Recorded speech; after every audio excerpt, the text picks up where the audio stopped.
Hey guys, Kristen and I are at it again. Yeah. Like, Kristen, what have you been doing lately? We talk about this. What are you doing? What are you doing? I just like to get sick right before we do this so I can sound this way always. That's my favorite. And I've been stressing about this curly hair. Like, I don't know what's going on with it. I can't make it shorter or puffier. It has a mind of its own. It's natural. So, feeling like since I'm almost 58 and you just turned 58, it's always whatever we That's think what I want to be on the perceives. internet. Yeah, makes us younger looking. Or Yeah, we something. look younger today, so don't forget that. Put on your rose-colored glasses today. Okay, we're going to talk about how to see miracles. And we talk about this every time, but we're going to talk about it again because Jenny's got some really great ideas. Well, so, I got to start off with a story. There were like 3 or 4 months I thought, I am seeing miracles in like everybody else's life, but not mine. Like, am I not worthy enough to have more miracles in my life? Like, can't I get to a point where I'm like seeing a miracle every day or week or maybe even every 2 weeks or 3 weeks? Like I'm writing a podcast. I have a website I have to contribute to, and where are the miracles? And it really, I finally, it's just, I've been asking the Lord, what's going on? What can I do to have more miracles in my life? And he finally said, look, I'm right here. That's the right question, Jenny. I'm right here. So maybe what the real question is, how can I start seeing them more? Because they're happening. They're happening around us. He's like, this is not my problem. This is your problem. Yeah, I'm doing it. You're just not seeing it. So I thought it was interesting. I thought it's worth talking about because oftentimes we don't feel worthy. We don't feel whatever we are feeling that we think may hold us back. Maybe that person over there is different than I am. And although we know that's true, we're all different and he reaches us in different ways. The question is, what can we do to draw close to him so that we can start seeing all the miracles that are happening in our lives, that are already happening? Okay, so let's talk about like sight. We're using sight. We're talking about vision. Yeah. So it's an interesting thought. We are made up of a physical body and a spiritual body. And this pertains to anything spiritual.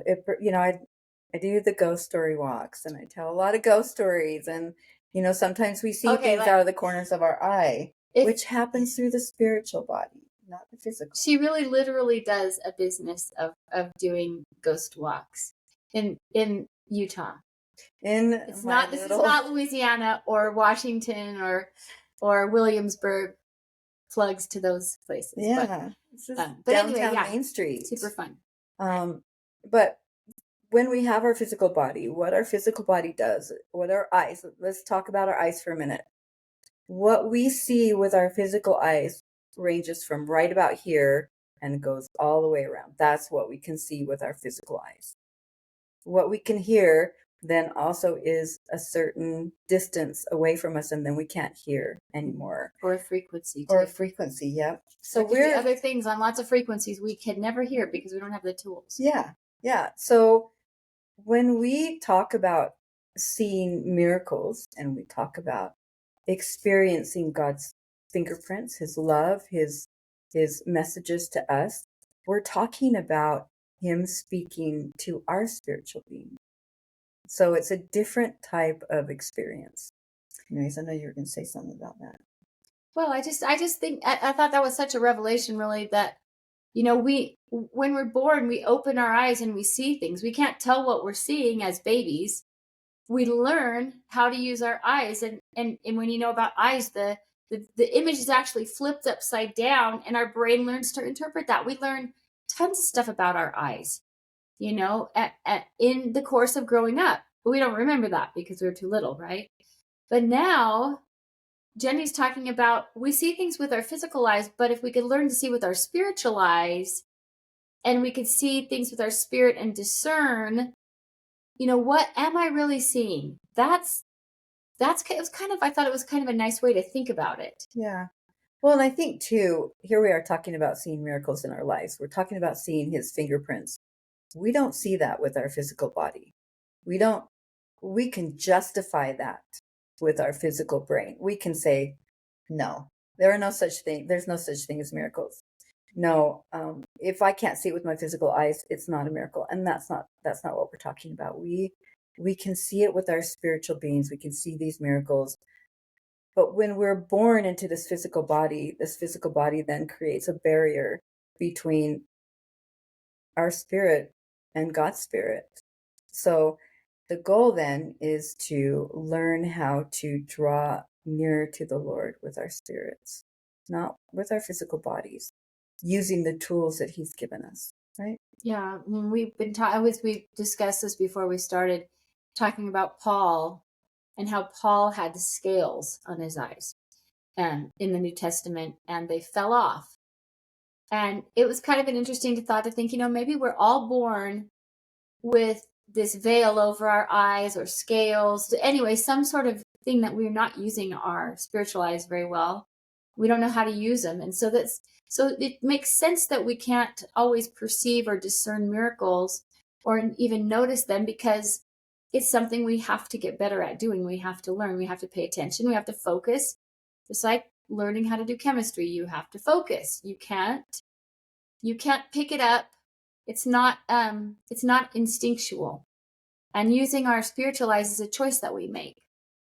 Yeah, it's interesting. You think about some of the inventions that we have now, where scientists have had, 1,000 mistakes and can't come up with the answer, and yet they go to bed, they finally let it go, they go to bed, and God's able to reach them.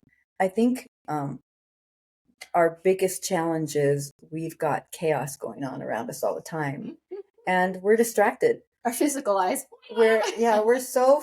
And I have ADHD, so my brain never shuts off. I can talk about one subject and then I see the snow and I'm going to start talking about how the weather, which is so ridiculous. It's learning to control the chaos around us is what we're really doing. So how do you do that? Like how do you then shed the scales that are off your eyes and learn to discern more with the spirit, learn to recognize them more with your spiritual eyes? How do you do that? I of course I'm going to tell a story. You tell a story. So in 2020, I had this, 2020 was chaotic anyways, and I had this little experience, and I'm not going to tell that experience, but afterwards, as we went through 2020, I thought, I just want to find the Lord. Like, I don't want to just find him at church, because I felt like I had learned an incredible amount of information at church, but I hadn't quite found him like I wanted to. And so I went to the Lord and said, and it wasn't even about miracles. I just needed to have him in my life. And the relationship. So she's saying, okay, I know about you. Now I want to know you. Yeah. I want to see you, and who you are to me. And I had prayed and said, okay, Father, what do I need to do? And I heard very distinctly, I sacrificed for you. What are you willing to sacrifice for me? And at the time I thought, wait a minute, I'm not a bad person. I'm not really doing all this sinning. I think I'm okay. And so I said, well, what do you want me to give up? And he reminded me of all the things I listened to, all the TV shows I watch, all the things that I use to entertain my physical body that don't remind me of him. And so that moment, I thought, I need to replace that with something that will bring me to him. Oh, I just want to underline that. Things that don't remind you of God. That's, those are things to put on your list. Yeah. That holds you back from this relationship that we want with the Lord. And we talked too, I don't know if you want to comment, but I realized that I could have whatever kind of relationship I wanted with him. I could have this pie in the sky. I know there's a God. He's out there somewhere. Someday I'm going to die and maybe I'm going to live with God, and you know, he's going to handle all my problems, and that's it.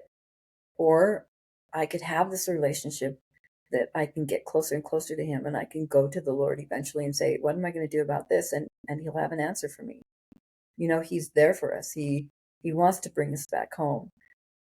We can have whatever kind of relationship we want with him, and he wants whatever relationship we'll give him. But that's up to us. There's the action word.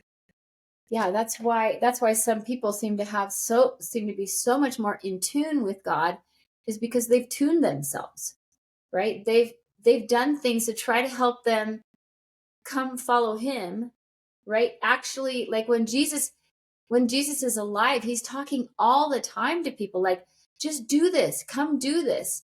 Like the rich young man, he's like, oh man, you're doing so great. You're doing so great. You're obeying all these commandments. That is so awesome. And my favorite line of that whole story is, and Jesus, beholding him, loved him. Yeah. That's my favorite, because he was doing so much good. And then Jesus has said, okay, I have something for you to sacrifice. Like, Jenny, I have something for you to sacrifice. Give away your comfort zone, give away all your money that you have, and come and follow me. And like, the funny thing is, we know Peter's name, James and John, we know all the apostles' names because they actually did give up what they had and went and followed him. But this guy is just called the rich young man because he was rich. And that was the defining factor. Yeah. And he didn't come follow him. Sad. And that doesn't mean that the Lord doesn't love him any less. We have to make that very clear. He is giving us the grace to have whatever kind of a relationship we want with him. And if that means that we're not willing to sacrifice this or that, sometimes we'll hold on to things, we're not willing to let go. But he gives us the grace to choose whatever kind of relationship we want with him. And if we want that relationship where we can see the miracles all the time, we can work our way towards that. And he gives us lots of time, because who knows that rich young man wasn't Timothy or somebody that we hear about later on, that finally comes around and says, okay, I'm ready now. Because we're not always ready, when the Lord calls us. Sometimes he gives us a little yoo-hoo, and we're like, just a minute. Well, it's interesting, he's just waiting. He's just patiently waiting for us to grow. He wants us to grow. He wants us to get closer to him. And it was really interesting when I made that decision. So tell what you gave up. So because it's so real. Yeah, it's very real. So I asked him, well, what should I give up? Because I thought, I'm not doing anything bad. I'm not really holding on to anything that I think would deter me from building this relationship with him. And yet, when I said, what could I give up, or what should I give up? What entered my mind was, what are you listening to? What are you listening to? And I thought, okay, I know I'm listening to a lot of feel-good music that, certainly didn't bring me to Christ. I was very casual at reading my scriptures. I wasn't where I needed to be, and I thought, okay, I can do this. I can give up my music. I can give up listening to my criminal podcast, my ghost story podcast. It's not all the time. Not all the time. I think occasionally I do pop that in once in a while. But my focus now is different. My focus now is, what can I do to invite him into my life? Mm-hmm. Because he's there. He's constantly waiting for me to invite him into my life. And that was one way I could invite him in. I started listening to contemporary Christian music. I'd listened to that before.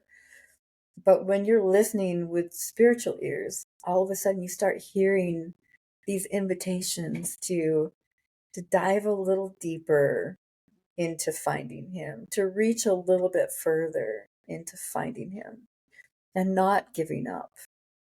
It was a beautiful experience, and that was the beginning of seeing the miracles in my life, of realizing that he was there all the time. It's just interesting. there's two phases. I don't know if you're going to bring up, but there's also a keeping the Sabbath day holy phase, because Jenny owns her own business and she's very busy and she's got orders and stuff comes up, and sometimes it's really tempting to just take Sunday and just fill the orders, and like, and cut yourself, like, give yourself just that much more breathing room. And she's like, okay, I'm not trusting you. And it means that she has to plan it ever more carefully, and then sometimes she has to get up at wee dawn hours. Sometimes I'm staying till exactly midnight. I know. Saturday night. Saturday night. But but it's like, it's a thing that we do with the Lord, and then he can come through for us, because if we're exact with him, and he's going to bless us anyway. He's going to bless us anyway. Yeah. He wants to bless us, and he's always willing to bless us. But it's thrilling to him for us to take what he says seriously. And there's not very many ways we can get closer to the Lord, like just by things that we think of. And so he gives us commandments, and he says, let's see what she'll do with these commandments, Yeah. And so it's so much like the Pharisees, the Lord, I wish I was good at references, but they come to him and they're like, well, we pay our tithing on our little tiny leaves and seeds. We're so exact with our tithing that we do ridiculous things, straining at a gnat, that kind of a thing that the Lord talks about. And then the Lord comes back and says, yeah, but you don't honor your parents. You're not taking care of their needs. That's the big thing, right? Yeah. And so we can honor him and glorify him by taking what he says seriously and trying to approach him, trying to get nearer and nearer to him with the advice that he gave us. We might think we want to get closer to him by some other way. Maybe we think, well, I don't really have to be that chaste, because I pray I pray so much that maybe chastity doesn't matter. Okay. And and that's just how humans think. We're always coming up with We're always justifications. We'll always battle that natural physical being. Yeah. That's what we're really battling. Our spirit is trying to break through these natural tendencies. And just to show you how simple that is, I'm working on Sunday, and my natural man is saying, hey, you're working on Sunday, but we're going to listen to good music. We're going to listen to Christian music while we do it. It's going to be a party, And I enjoyed that. I enjoyed listening to what I was listening to, which was contemporary Christian music. I mean, I justified it. And yet now I can take my Sabbath and I can spend some time in the scriptures, studying certain topics that interest me, that then the Lord can say, oh, well, let me show you something else. Yeah. Then that relationship is building. I'm not just sitting in this great feeling of feeling the Spirit, listening to something wonderful, and trying to justify my natural tendencies. Another thing that happened, these were all the little things. I would guess I'd call them my favorite sins. And one of them was going to get a Diet Pepsi on Sunday. I'd made this commitment early on in my life that I'd try and keep the Sabbath day holy. And I know that, different people along different faiths believe the Sabbath is even a different day. And that's something that's on you. But for me, keeping the Sabbath day meant not going to get a Diet Pepsi. But I justified it. I'm like, okay, I can go get a Diet Pepsi because I prepaid for it. I'm just walking in, getting a drink, walking back out again. That was my justification. And it's such a simple thing. And all I said was, you know what, Lord, I'm going to give that to you. And that little tiny effort gave him an opportunity to give me a huge blessing. Because there was a little teeny bit of a loaf and fish I gave to him, and he multiplied it into something beautiful. So,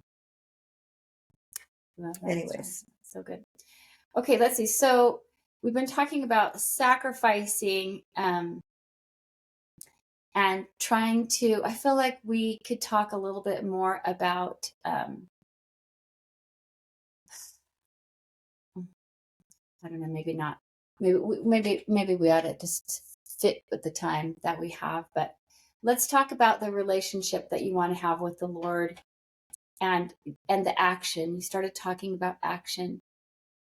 So I know, like in the Latter-day Saint world, we talk about action, and then when we talk to our evangelical and Protestant friends, we get into works battles, right? Like, what do you have to do to be saved, and is there anything that you have to do? And so when we're talking about working or serving or acting or doing, we're talking about glorifying the Lord. Okay, we were talking about it earlier as being on a team. Like Jenny and I, we're like, we just want to be on the Lord's team. We don't care if we're the ball boy. I mean, I'm not going to be the shortstop. I keep hitting my mic. I'm sorry. I'm really good. Like, I can do the water. There's lots of stuff that I can do, but I'm never going to be a shortstop. That's just not. I could be the PT that comes in and wraps up injuries. That's where I'm better. Yeah. I'm not the actor and the crusader. That's not really who I am. But the Lord's like, good, because I need someone to do PT. Yeah. Well, and I think through this whole thread of everything we talk about, we are all different people. None of us are the same. He's working with how many people that have different characteristics, that have different personalities, that have different missions and goals here in this life. And what we contribute is not even, we can't even claim that, because it's 100% the Lord. He wants to see our good works because that's a reflection of the work he's doing in us, not what we're doing. So we don't do it. We don't work. We don't do good for ourselves. We do good for God's kingdom and for God's children. It's to glorify which makes him. Happy. Yeah. So and then he in turn blesses us. Then we're in more debt. Yeah. This complete, we're always in debt to him. But I think when you start this journey with the Lord and you want to have him in your life consistently, and you're thinking consistently in his direction, you want to do whatever you can. Yeah. You want to do whatever. Yeah. To build that relationship, to be one with him. So sorry, I don't know why I'm a crybaby today. Maybe you'll learn that I'm a crybaby all the time. Yeah, she's okay. I'm a crybaby. She's okay. Don't hold it against. But speaking of how different we are, here I am saying, well, I gave up Pepsi and I gave up music and those are such simple, meaningful things to me. They might not be your journey at all. You might have to give up, something simple that is a challenge for you. Something, he may suggest something different for you to give up to get closer to him. I think, when I picture this whole relationship, I see a heart. And in this heart has, it's full of something. Whether it's all the worldly things we're tying ourselves to, whether it's, man, I've got to have this much money and the biggest house and the best car, and I got to be better than everyone else. And as long as I'm better than the Smiths next to me, and 3% body fat, don't forget that. And yes, and 3% body fat, which I definitely have. I can give some away. No, I'm kidding. But the heart's full of something. And as we start to eliminate some of these things that we care about that really don't matter, we start to invite him into our heart more. So we're replacing our natural tendencies and leaning into our spiritual side more as we're willing to give up our natural tendencies. It's interesting. We talk about giving up and we talk about, our natural man versus our spiritual. And I have to tell you about a dream. Okay, this is going to close this because we got to close. Okay. Yeah, we're hitting our 24, we're hitting our 30 minutes. We got a 1 minute. I had this dream that Paul and I my husband and I had bought this house. And we were sitting down planning how we were going to, renovate it and fix it up and do whatever. And then I saw this hallway off to the side. And I'd never been down that hallway, which is weird because I just bought this house. So I started walking down the hallway, and the first thing that I came across was this gigantic barbecue or a grill. And on the grill was a T-bone steak. And Paul In and the I, house. yeah, in the house. And Paul and I we don't ever spend that kind of money. We get like the chuck steak, or, we're the poor people.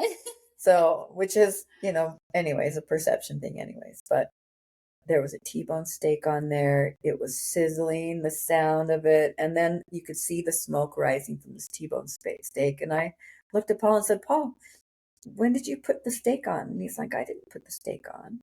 And so the more I looked at it and the more enticing it was, there was one thing that was missing, and that was the smell. Like there was no smell with this T-bone steak. And so I went over there and I got right down to it and took a sniff, and there was nothing. And then I touched it and realized all of it was fake. And as I went down this journey of this hallway, there were more and more fantastical things that I, just looking at it, thought for sure it was real, but none of it was real. And when I woke up from that dream, I realized, Wow. when I look at the world and I look at some of the things our physical, natural selves are holding on to, I think the Lord's trying to tell us that doesn't matter. It doesn't matter. I'll take care of you. When we worry about money, well, I've got to have all this. Well, you know what? We have enough. Paul and I have always had enough. We've never had to really worry about money because he's provided Okay, enough. but you need to say you had plenty of reason to worry. Oh yeah, I mean, plenty of worldly reasons to worry. yeah. I mean, my first husband was an alcoholic, and when we got separated, he could never pay child support. That just wasn't a thing. Then I was single and had to support my girls, and I went through a mirage of things that we really don't have time to get into, but I worried. And every time I take it to the Lord, he'd say, quit worrying about the money. And I'll tell that story someday of losing $21,000. The whole time he's telling me, don't worry about the money. And you know what? In the end, I didn't have to worry about it, and that money was replaced 100-fold. So if we lean into the natural tendencies of our physical body, it will distract us from our spiritual being and taking us closer to our Father in heaven so that we can actually see the miracles that he's performing in our lives. So my challenge to you guys is don't give up. Decide what kind of relationship you want with him, and lean into that relationship. He will bless you. You will see all the things that he does to make your life better. So, Okay, we'll see you next time. goodbye.